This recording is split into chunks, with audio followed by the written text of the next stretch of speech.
Good afternoon. Shawn here with Accelerators Organization, ready for another mentor session here for the group. We've got quite a few questions today, some really good ones I'm really excited about today, and let's get this thing started. All right, make sure I'm in the middle here. There we go. There we go. All right, first question comes from Rohit. Rohit says, how do I determine prices for my products? The background is we are an exotic snacks and drink business. We sell snacks and drinks from all around the world. For example, Fanta from Japan or China. Right now, we are only e-commerce. We are getting a brick and mortar store in December. Our products range from 50 cents to $15. To cover rent, utilities, etc. for brick and mortar store, does it make sense to increase prices or keep them where they are? Okay. You've got two questions here. How do I determine my prices? And then does it make sense to increase prices? Okay, Rohit, I'm not an expert at this in any way, shape, or form. If I was going to answer this type of question for myself, if I was starting a business like yours, I would engage someone who, probably an accountant, or even someone who has maybe some CFO type of knowledge on how to price things from a margin perspective, but then I would also get into some industry specific groups and trade groups around this area and start sharing knowledge. Because one of the things that we want to do in any business that we get into is we want to be an expert in that business. If you're in the selling of these 50 cents to $15 products in a brick and mortar store, you want to be expert on knowing exactly how much you can and should be charging for each product. You're going to get a lot of that knowledge by being involved in the industry itself. AO can help you with just running the business and help you from an accounting perspective and asking questions, but there's also another side of the business where we have to become industry experts. And unfortunately, AO can't be an industry expert advisor for you in every industry. Some of the industries we do have mentors that are in that industry, but some we don't. I would get involved with industry trade groups and start sharing knowledge among other people that own brick and mortar stores so that you can gain more knowledge in that industry. The next thing I'd want to do is have a great accountant that can help me run my numbers and maybe even establish projections of how many individual products I would need to sell on a monthly basis in order to break even. There's something called a break even point in our business. And we need to know exactly how much business we need to bring in on a daily, weekly, and monthly basis just to break even. And an accountant can usually help you create what's called a break even analysis. Okay. I've got some other mentors answering this for you. Maybe people that are more versed in this for product companies than I am. And hopefully they can provide you some additional information. But at some point, I would certainly get involved in some industry groups, and I would also get an accountant to work with you. Okay? Hope that helps. Oh, your second question, as far as increasing prices, I think that goes with anything. In any business, we certainly want to remain competitive, but also maximize the amount of margins that we can in our business. And a lot of times in business, we're going to test different pricing for different products just to see what buyers are willing to pay. In a brick and mortar location, take for instance like a gas station. Gas stations, even though they might not charge $25 for a candy bar because nobody would order it, they test the limits of how much they can charge for a cup of coffee or a Gatorade or a bottle of water or any of those things in gas stations. There are kind of industry acceptable, amounts that people charge where people are going to be like, okay, I'll pay that because of the convenience of going to the gas station, which is why they're a lot of times called convenience stores. There's kind of a convenience premium when you shop at places like that. So it also depends on the type of business you have, the convenience, and all those types of things, okay? Next question comes from Rohit as well. In today's environment, how and what resources would you utilize to prepare a business plan with projections if you've never done it before? The background is I sell exotic snacks and drinks from around the world. I'm applying for a loan or line of credit for our brick and mortar store, and I'm preparing a business plan. Our first year sales were very low, 13 to 61 sales on an average of $32 orders, but we were only e-commerce. I do not know how to prepare a forecast of future sales as I do not have the experience. What can I do? And thanks. I've got about 6 different mentors answering this for you. I know that Mark Kramer, one of your mentors in here, he actually helps people put together business plans. But when you're going to put together a forecast of numbers, you're going to want to work with somebody like an accountant who will help you take a best guesstimate of the different types of sales that you're going to make on a daily basis, and then take all your expenses into play and then put them into a forecast for a business plan. Mark might have, if you want to reach out to Mark, send me an email. I don't know how much Mark charges, but if you're going to engage a professional person who's going to bring a team of people together to help you put together a business plan, it could be several $1,000s at least, just to put together a high quality business plan that would be presentable for a bank. Usually a bank or SBA here in the United States, I know you're in Canada, they usually do require 1 to 3 years financial projections, and that's very elaborate. And a lot of times as a young business, it's almost, if not near impossible, to put together projections when you don't really know what to expect. Mark would be a good person that could help you with that, but I've got some other mentors answering this for you. Your first two questions on here lead me to believe, like, I think you're at a real disadvantage getting into a business that you don't even understand. I'd like to have even more conversation with you to understand why you're even getting into a business that you don't even know how to price your products. You don't know how to forecast. You don't know your questions are scaring me for you, that you're getting into a business that you don't understand and you could potentially end up losing a lot of money. Okay, next question comes from Eric. And Eric says, do I need, and what are the pros and cons of having both personal and or business credit as a business owner, and how could I use credit for my benefit? The background is I haven't owned a credit card since 1998. I have bootstrapped my business from the beginning. If I need to buy a vehicle, equipment, materials, coaching, or invest in a new team member, I need to make sales and save. If I don't have the money, then I can't afford it, is the mentality I was raised with. At what point in the entrepreneurial journey is credit recommended to grow a business? How does one utilize credit for growth? We're currently at $400,000 a year, and what perks could I benefit from by using credit cards or lines of credit? Okay, I love this question. I know I helped you kind of say that you should ask this question in the portal. I mean, we could do a whole 30-minute or hour-long session just on how and benefits and pros and cons of credit, but I'll keep this really short. And you and I talked about this on the phone. It sounds like you've done a great job of managing the ability to not use credit in a poor way, which is overspending, relying on credit, not being able to make the monthly payments, the interest gathering and growing, and putting yourself in financial harm. You've done a great job of not putting yourself in that situation. However, as it relates to your question, let's just go to straight some of the perks. Let's say, for instance, you spend $5,000 a month or $10,000 a month with vendors. This could be at the local store, Lowe's and Home Depot, or any vendors that you do business with for the materials and everything that you purchase. And let's say that's $10,000. I'll grab my calculator.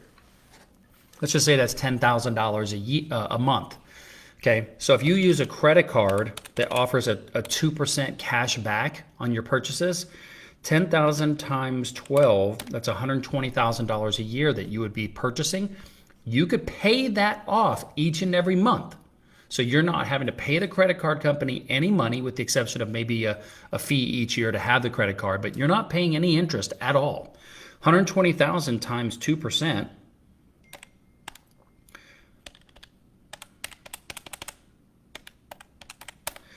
You would receive a check each year for $2,400 cash money just for using the credit card. Free money, $2,400. That could be used for anything. That's $2,400. So that's one of the easiest perks. You've obviously shown the ability to not get yourself in trouble using credit. So now you just have to get over that additional mental thing of I can use my credit card for purchases that I'm already making, pay it off at the end of the month, and get this nice 2% cash benefit back.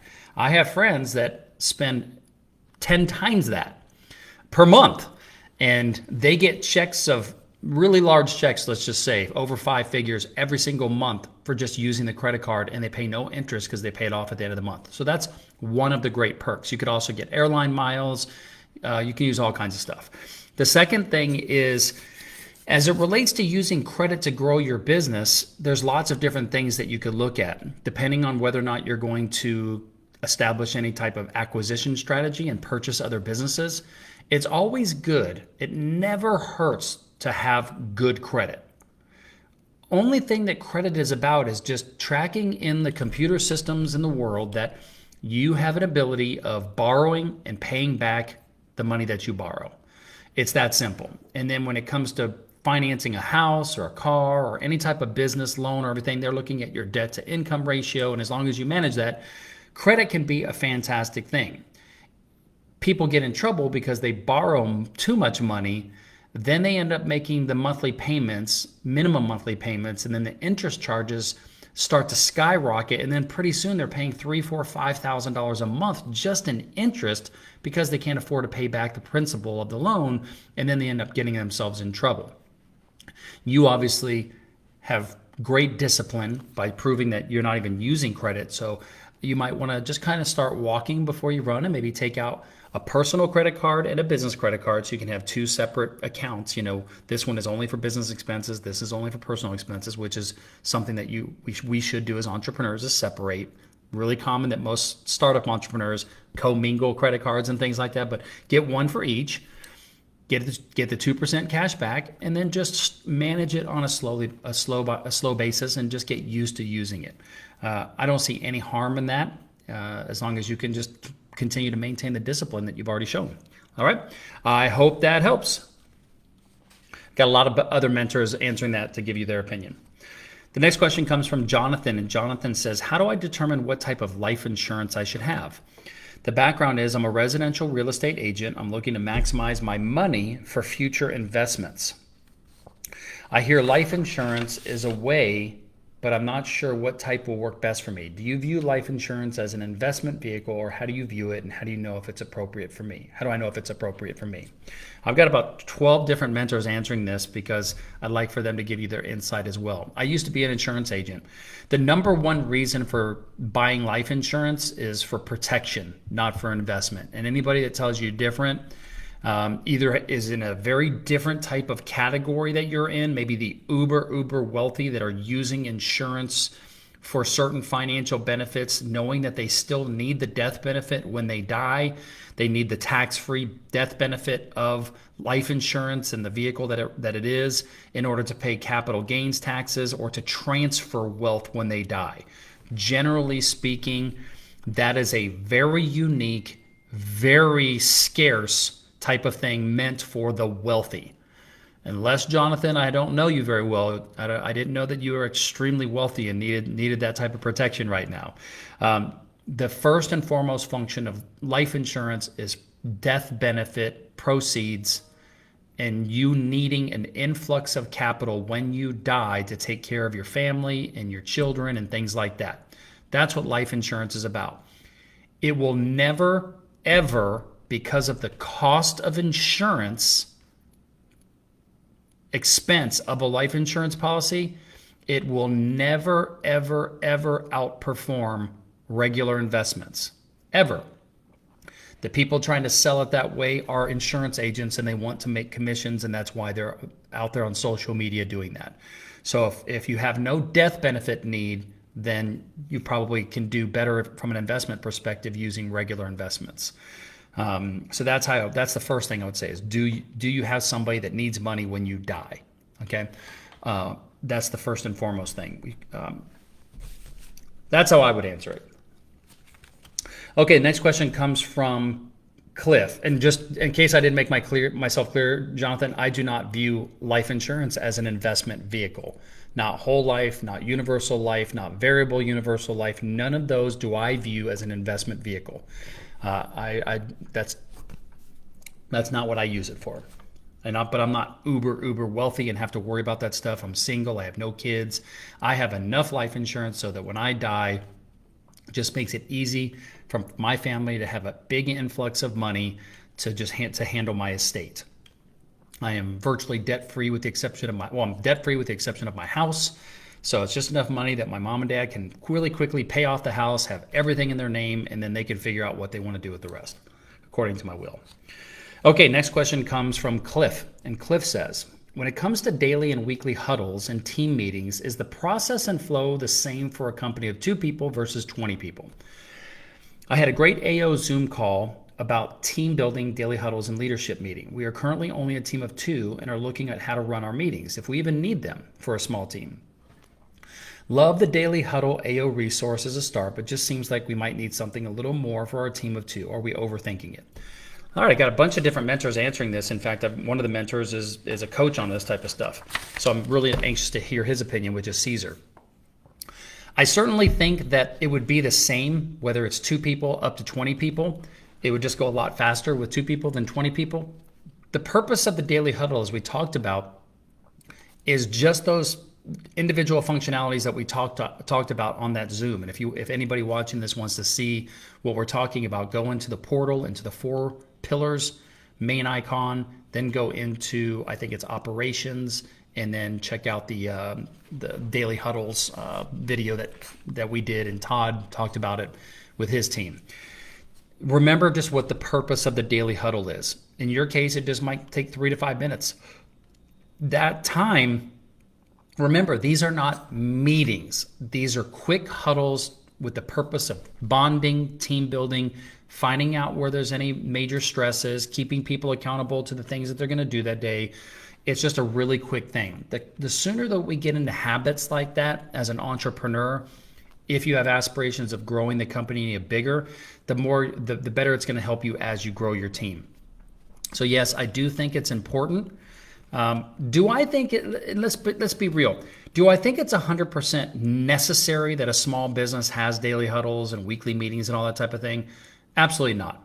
You can build a multi-million-dollar company and never do a daily huddle or do a weekly meeting. Lots of companies do it. When I built my last company, we didn't implement all this type of stuff until we were bigger. I wish I would have known about it and known to do it when I was first starting out, because there were a lot of things that people wanted to do in the company that I, as the owner and leader, was holding people back, because I didn't know that there were things that I could have given them to do their job better, because I didn't even give them the opportunity to talk about it or voice that opinion or voice that stress that was going on in their role. I was so focused on what I wanted them to do that I didn't even listen to what they needed and what they wanted that could actually help them do a better job and make the company more money and provide better customer service. So the point of the daily huddle is to give your team members a place to talk about these things, and then see if there's some ideas that can make the company even better. How could that be a bad thing if it's only going to take a few minutes? Remember, you don't go into a full meeting because of the daily huddle. If somebody brings up something, you say, hey, let's sidebar that and let's talk maybe about that one-on-one, and let's set up some time to talk about that. You don't do it right there during the daily huddle. If you really follow the process and flow of a daily huddle, it's really quick, very simple, the same each day, and then you move on with your day. And then if you need more meetings, you do it. Okay?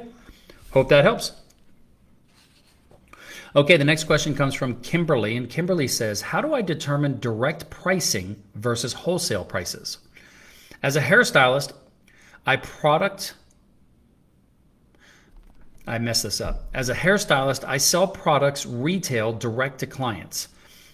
And there are products I purchase at wholesale that I would like to turn around and wholesale to other stylists for them to sell. How do I determine what that margin should be for me so that they can make money selling it to their clients, but I also make a margin? My advantage is I can buy at higher volumes to get better pricing from wholesalers than they can get.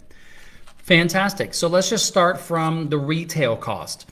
So if you buy at volume and you get your price and you sell it direct retail, when you establish that pricing at retail, you'd want to make it comparable to what that product would cost if other people were selling at retail. So let's just say you buy something for $2.50 and you sell it for $10, right?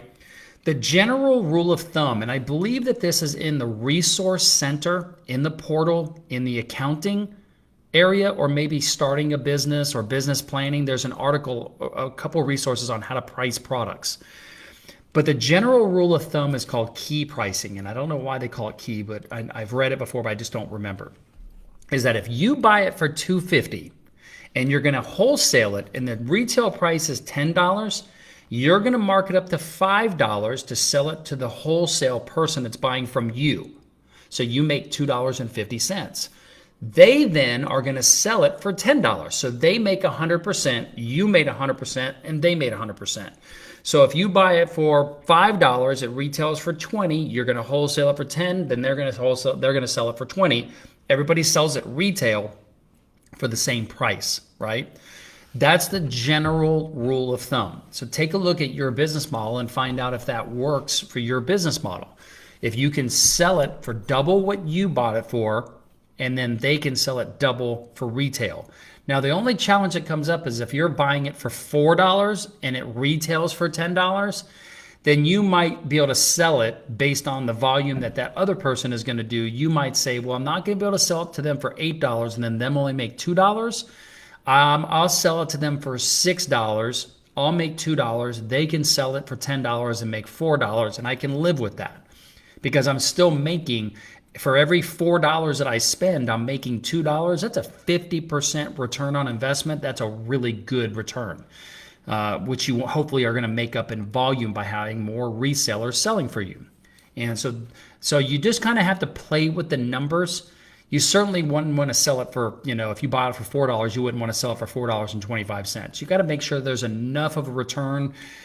Just off the top of my head, I would say you'd want to be making at least a 50% return wholesale when you sell it wholesale. That would be the minimum that I would think. But a lot of times in a small business, we just make things based up on emotion and what we can live with, and that's okay as well. All right. So depending on how big or small your business is, that can also dictate what your pricing is going to be. But the most important thing is to make sure it's consistent. And if ever I was going to sign up any wholesalers, I would create a volume tiered pricing that if they buy 0 to, let's just say 100, it's this price. If they 100 to 250, it's this price. 250 to 500, this price. 500 and above, this price. They get the best pricing if they buy 500 because then I make more money on the transaction. Even though my margin is a little less, I make more money in margin, not margin percentage. And so always make sure you set up tiered volume pricing when you're going to start wholesaling. Okay? Hope that helps. Okay, next question comes from Jennifer Polanco, and Jennifer says, what PR agency or media company do you recommend to get Instagram verified blue check mark? The background is I'm building a social media profile. I have tried to do the verification process and I get denied every time. I've seen accounts with less than 1,000 followers verified. After reading a couple of articles, I found out that it's easier and faster if a publicist submits the request. Okay, I'm going to be the only one answering this because I know this one because I went through it. I have a PR person I can put you in touch with. I think she charges like $5,000 to go through the process, and she cannot guarantee that you get the blue check mark. There are certain check boxes that have to be made in order for someone to be able to get verified, and I had to go through that process as well. Some of them could be that you're an author. You can prove that you're some sort of celebrity. You are a public figure of some sort. You have a very distinguishable brand or identity online.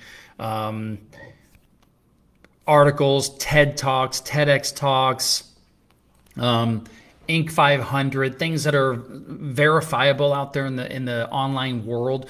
All of those things can help you build your case to Facebook or Meta to get verified.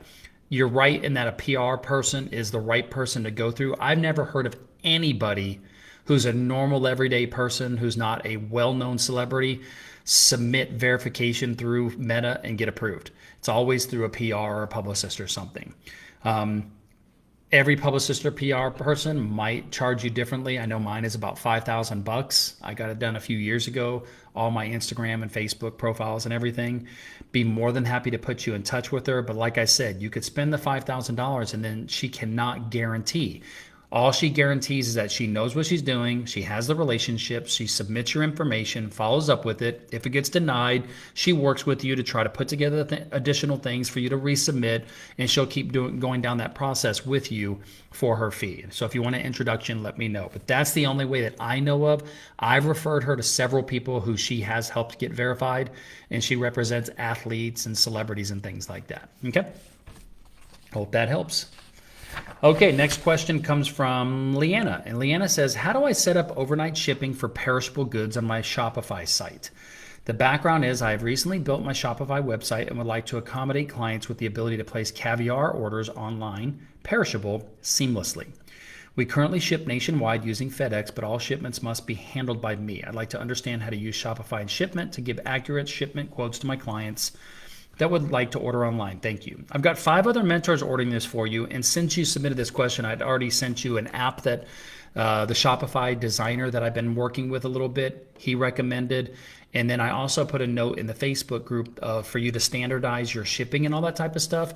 And the reason that I put that in there for you to standardize your shipping is if everything can be calculated based on what somebody orders, then that makes it easier for the automated shipping to happen on your e-commerce website. But the 5 different mentors, at least 4 of them, 3 or 4 of them, all do this type of shipping. And I don't know which ones use Shopify or not, but I absolutely know that it's possible for Shopify and whatever plugin application to do all that for you. So it calculates it, gives the person their invoice, they press submit, pay with a credit card or however you want to get paid, and then you just get the order and you don't have to do all that by hand. Okay, so I know 100% it's possible. Another thing is if I was an individual brand like yours and I was using Shopify, I know that Shopify has an amazing university and there's all kinds of Facebook groups and other different things that you can get involved with to ask questions to the community, kind of like what you do with AO for your business. And I believe that if you get involved in a lot of those different things, a lot of times a lot of people could be guessing and not be real experts. You have to kind of comb through who is real and whatever. But I would make sure that you get involved with Shopify University and the Shopify forums since you're managing this yourself until you get to a point that you can hire a Shopify expert to handle all these things for you. Okay, hope that helps. Okay, the next question comes from Leanna, and Leanna says, should I be sending caviar as marketing strategy to big names that reach out to me inquiring about caviar? The background is we specialize in black caviar and other exclusive items. Recently, A.J. Dillon, running back for the Green Bay Packers, reached out to us about caviar, but did not go through with ordering. I was wondering if it would be a good idea to send him the caviar as a gift in hopes to earn his trust and gain that relationship with him, similar to how nowadays brands will send influencers and celebrities PR packages in exchange for an IG post, TikTok video, etc. Please advise. Thank you. All right, I've got a bunch of different mentors answering this one because a lot of us entrepreneurs, as we grow our business, this is something that we really get into, whether it's giftology, which is a book where you send people gifts for thank you, or building relationships. I certainly 100% believe that part of my strategy as a direct-to-consumer e-commerce brand product company, I would certainly implement some sort of influencer, micro-influencer strategy for getting the word out there about my company. I might even put together an affiliate plan through Shopify, which they have. And I certainly believe in building relationships with what are called centers of influence. So A.J. Dillon could potentially be a center of influence. And what that means is he's obviously a professional athlete, celebrity type. He has a network of people, an influence of people that if he says, hey, I love this company, you should check it out, people might order. If I received an inquiry from AJ and I got on the phone with him, I would be like, hey, AJ, great to meet you. What can I do for you today? And then he'd tell me, and I would say, first I would say, well, how'd you find out about caviar in New York City? I think it's really amazing. I appreciate you. And then I'd listen to him. And then I'd say, who do you normally order your caviar from right now? What are some of the places that you order from? And then I'd let him tell me. And then I would say, I might have a informative, type of conversation with him if he says, well, I order from this place and I order from this place. I might say, oh, those places are fantastic. One of the things that makes us unique is we blah, blah, blah. And I would have a unique selling proposition already established. I would never put down the competitor's products or anything about their company because that always is going to reflect negatively on me. I want to say one of the things that makes us unique and one of the things that our clients love about us is X. And I would then say what that X is, and it'd be verifiable, like nobody could dispute that what I'm saying is bullshit or not, right? And then I might say, AJ, since this is the first time that you're reaching out, we'd certainly like to do business with you because you probably order more than once a year and you have friends that order and you might tell about us, right? Of course you do. Why don't you give me your address and I'm going to send you out a little sampler kit for you to enjoy so you can test our caviars, as we'd really love to build out a relationship with you. Would you be okay with that? And I'm sure he would say absolutely. And then I'd send out a kit, absolutely, with a handwritten card, perfect shipping box, everything. And then in the box, I'd say, hey, hope you enjoy. I'll follow up with you in a week or so to see how you like it. Then I'd follow up with a phone call in a week. Hey, AJ, it's Shawn over at Caviar New York City. How did you like the caviar? Blah, blah, blah, blah, blah. Cool. Want to place an order today? What could we do for you today? We also have, and you might even include some other smoked items that you have and what have you, and start building a relationship. And then now you have him on your text messaging list, and you have him on your email list. You say, oh, hey, got your email address, got your phone number. I'll put you into our system. We have specials all the time. We do these types of things. Anytime you need anything, here is my personal cell phone number. Feel free to reach out. If you have any clients or any friends who order caviar, would love to become their caviar supplier, please reach out to me. That's what I would do 100%.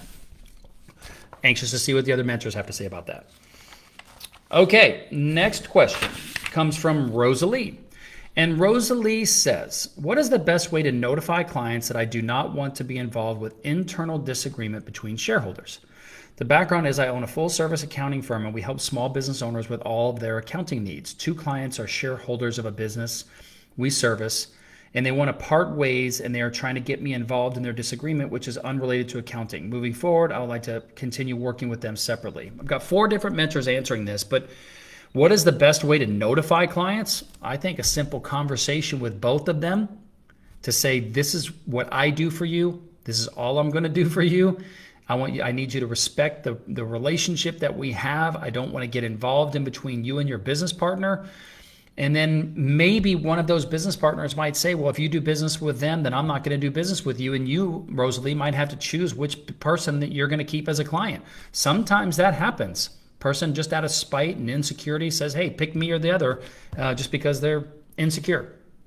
But the best way, a conversation. Face-to-face is always the best. In person is always the best. If that can't happen, then do it on the phone.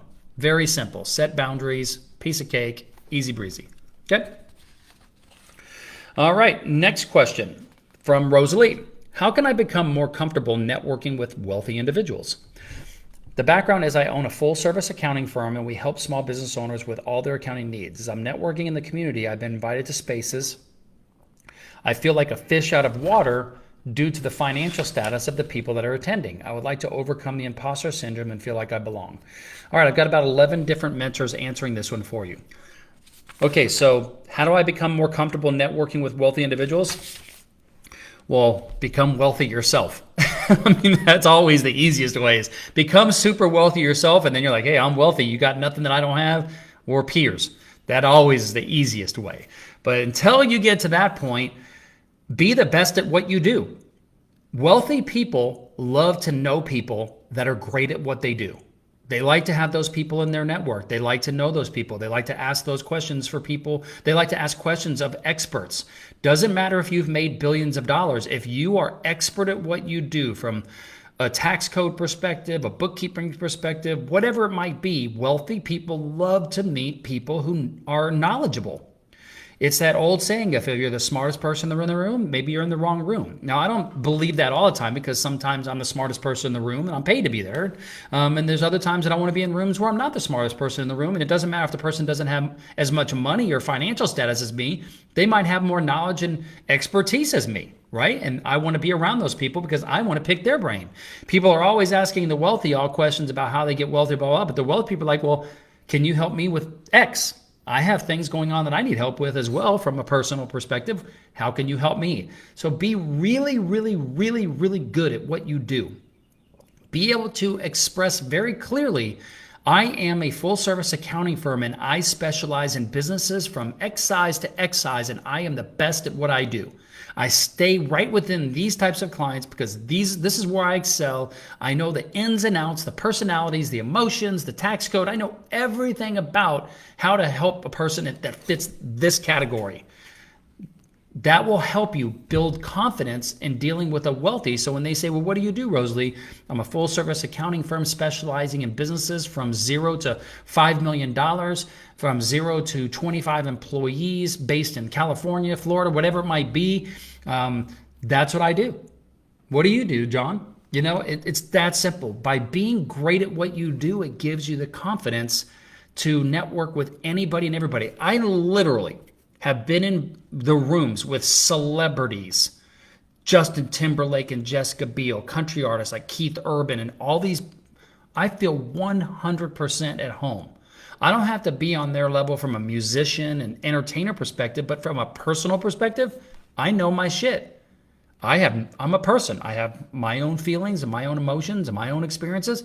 I'm fine talking to anybody at any time, anywhere, because I'm so comfortable in my own skin. And that isn't just because I'm at a certain financial status. Of course, that helps, which is how I started off answering your question. But as long as you are great at what you do and you're happy with who you are as a person, let that shine through. Anything less than that is our own different insecurities that we have to get over, and just get over those. The next thing is the more times you put yourself in situations with wealthy people, the better you're going to get at being in those situations. It's like the first time you go on stage and deliver a presentation or a talk, people are super, super nervous. I was. The more and more I kept doing it, the better I got. So repetition will help with confidence. Okay, the next question, once again from Rosalie. How can I determine if buying leads is better than organic reach for prospects? The background is I own a full-service accounting firm and we help small business owners with their accounting needs. I am growing my firm and currently I'm able to buy leads that are in need of my services and ready to buy. However, it's not guaranteed that they will go with our services. The other option is through organic reach, which will be very time-consuming to build that relationship, and they might not need my services at the moment. Okay, I've got a bunch of different mentors answering this one for you. A bunch of different mentors answering this one for you. And what I would say is this. Advertising and buying leads and things like that will always get you more leads to get in front of than organic traffic. Organic traffic, word of mouth. I always hear somebody that, we get a lot of people that join AO and they're like, I've gotten my business all through word of mouth and testimonials. And I'm like, great. How much revenue are you doing? Oh, $150,000 a year. You don't ever hear of somebody that is doing millions and millions of dollars of business that says that the only source of traffic for their business is organic. So the difference is how big do you want to be? If we are happy being a small business, small team of 2 to 5 people doing between 0 to maybe $250,000 of revenue, statistically speaking, and that's as big as we want to get, then organic traffic is fantastic. Slow is great. You're going to be just fine. But if you have aspirations to grow into a 7-figure business and beyond, we as entrepreneurs have to implement some sort of sales and or marketing strategy. Sales and marketing, or marketing strategy. And then marketing, you still have to have sales, right? Because if you hired a full-time salesperson to go out there and do sales for your firm, that's going to cost you $5,000 a month or more, because that's how much it costs for a salesperson. Minimum, a good salesperson. So that's $5,000 a month you're going to spend, and you're not guaranteed that they're going to get any business, but you hope they will because they know how to sell and you have a product that people want, service that people want. So that you're going to spend $5,000. That's not organic. Now that might be organic, but that's a salesperson picking up the phone, getting leads, contacting them, putting them through the sales funnel, through the sales cycles, through the sales stages, closing the deal and all that type of stuff. It's still money you're spending. Or you could spend $5,000 a month on advertising and things like that, marketing, whether it's online or in print or whatever it might be. And then you set up a system to take those leads that come in from that marketing or advertising to be able to try to convert those inquiries. So if it was a lead list, you buy the lead list, well, who's going to call that lead list? Or if you put out advertising and marketing and the phone starts ringing off the hooks 10, 15, 20 times a day of people saying, hey, I need bookkeeping services, I need bookkeeping and accounting services, who's going to take those phone calls? So at some point, if we want to grow, we're going to have to hire somebody to intake all of those leads or that lead list in order to convert those people and then onboard the clients. And we have to set up a whole system to do that. So it all depends on what the motivation you have with your company is. Do you want to grow? Then organic is almost always not going to be the answer for growth. Might get some business, get some testimonials, get some referrals, fantastic, because there's no cost associated with that. But we still have to have somebody who's going to sell them, onboard them, get them to sign the contract and do all those things. So as you grow your agency, the next thing for you to be taking a look at is as you review your role, is it you, or are you going to hire somebody at some point to intake all of those leads and call out to all those leads and sell your firm to people to get them to come on board with you? All right. Hope that helps. Okay. I think that was all the questions. Rohit, Eric, Jonathan, Cliff, Kimberly, Jennifer, Leanna, Rosalie.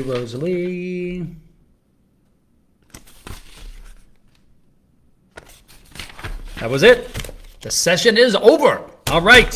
Hope you guys have a great day, morning, or night, wherever you are in the world. And I will see you on the next mentor session or the next weekly Zoom, which I think is tonight. All right. Peace out. I will see you later.